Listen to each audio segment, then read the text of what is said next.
Today we are going to discuss the monk in the Canterbury Tales. The character is monk. So first of all, we'll see that who is the monk. Basically, the monk in Geoffrey Chaucer, the Canterbury Tale, is such a person who is basically rejects the fact and the figure and the traditional role of a monk plays in a society, instead lives life as he pleases. So first of all, we'll see that as we are discussing the Canterbury Tales, and we have discussed certain characters earlier. So basically, what is monk?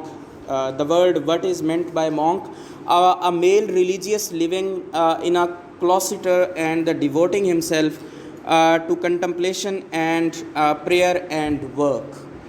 Basically آپ اس کو اگر اردو میں دیکھیں تو راہب بھی کہہ سکتے ہیں, آپ اس کو درویش بھی کہہ سکتے ہیں, ٹھیک ہے, کیونکہ اس میں زیادہ تر کنٹربری ٹیل میں جو کام کیا گیا ہے, جعفری چوسر نے مذہبی حوالے سے زیادہ تنقید کا نشانہ بنایا کہ مذہب کے لوگ مذہب کے ساتھ کیا کھلواڑ کرتے ہیں اور مذہب کا لبادہ اوڑھ کے لوگ دین کو کتنا نقصان پہنچاتے ہیں. بیسیکلی یہ سب سے زیادہ امپورٹنٹ بات اس نے کی ہے. اور آج کل کے دور کے تناظر میں اگر آپ اس بات کو دیکھیں تو آپ کو پوری نظر آئے گی. ہمارے ہاں جتنے بھی ٹپیکل ملاز ہیں ان کو دیکھیں, وہ دین کا لبادہ اوڑھ کے لوگوں کو اکساتے بھی ہیں اور اپنے مقاصد بھی پورے کرتے ہیں اور لوگوں کو آپس میں لڑاتے بھی ہیں. آپ دیکھ لیں, کرنٹ سینیریو دیکھ لیں, پولیٹیکل سٹیٹمنٹ آپ دیکھ لیں, عمران خان کے خلاف جو موومنٹ چل رہی ہے اس میں دیکھ لیں, یا اس سے پہلے آپ 5 سال پہلے چلے جائیں کہ جو شیعہ سنی کا تنازع تھا, یا مختلف قسم کے تنازع پاکستان میں ابھرتے رہتے ہیں, وہ کیسے ہوتے ہیں. سیم از دا کیس ہے.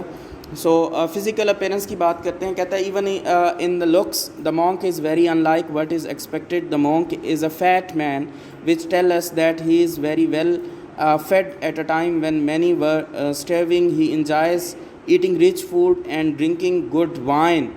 He is bald and dresses in fur and gold, which tell us that he cares more about what he looks like on the outsider and then what he should be on the inside.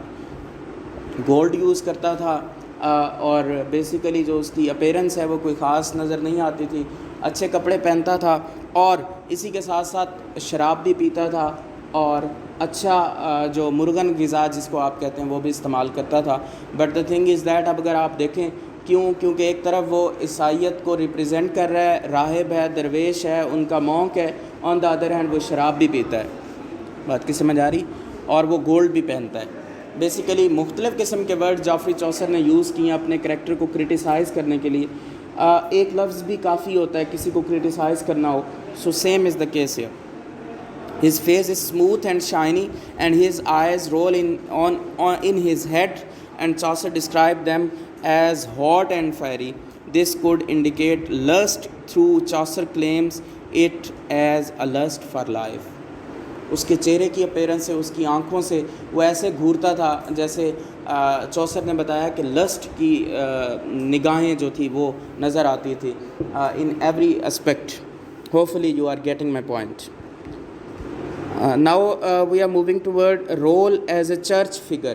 اب وہ اصل بات کر رہا ہے کہ church کے figure کے ساتھ ساتھ اس کا رول کیا تھا مونک کا. Member of the church in Chaucer time were supposed to take a vow of poverty and live to serve their people. Yes, church کے جو لوگ تھے اور اس کا جو عہدہ تھا, ان کا کام ہوتا تھا کہ لوگوں کو غربت سے نکالیں, لوگوں کی مدد کریں. But on the other hand ہم نے اس کے ایکسپلینیشن میں دیکھا کہ وہ خود کتنا کھاتا ہے اور خود کتنا پہنتا ہے, ٹھیک ہے. As a being on the other hand he is a religious member, he is a monk, he is doing with the church and he is dealing with the members of church. The monk completely goes against this and lives in luxury. Though good monk never leave their cloisters and spend their time in study, our monk rejects that. Yes, وہ کہتا ہے کہ جو اچھے monk ہوتے ہیں, جو راہب ہوتے ہیں, جو درویش ہوتے ہیں, وہ لوگوں کی فلاح کے لیے کام کرتے ہیں, اسٹڈی کرتے ہیں, دین کی تعلیم حاصل کرتے ہیں, دین کو مزید دیکھتے ہیں. لیکن جو ہمارا مونک ہے کنٹربری ٹیلز میں, وہ ایسا کسی قسم کا بھی نہیں ہے. یہ کون کہہ رہا ہے؟ جعفری چوسر.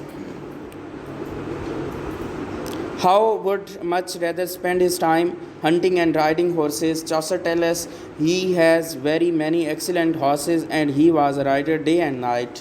Yes, گھڑ سوار تھا, مختلف قسم کے نئے نئے گھوڑے رکھتا تھا. اب آپ خود اندازہ لگا لیں کہ جس بندے کا کام مذہبی حساب سے ہو اور اس کے شوق آپ خود دیکھ لیں کس طرح کے اس کے شوق ہیں. The monk spend his time hunting and taking care of the horses and dogs بھی رکھتا تھا. his animals are sleek and well fed, mostly like at the expense of the people that the monk should be caring for. اور اتنی مہنگی غذائیں کھلاتا تھا جو کہ اس وقت کے لوگوں کو دینی چاہیے تھی, وہ کن کو کھلاتا تھا؟ اپنے جانوروں کو.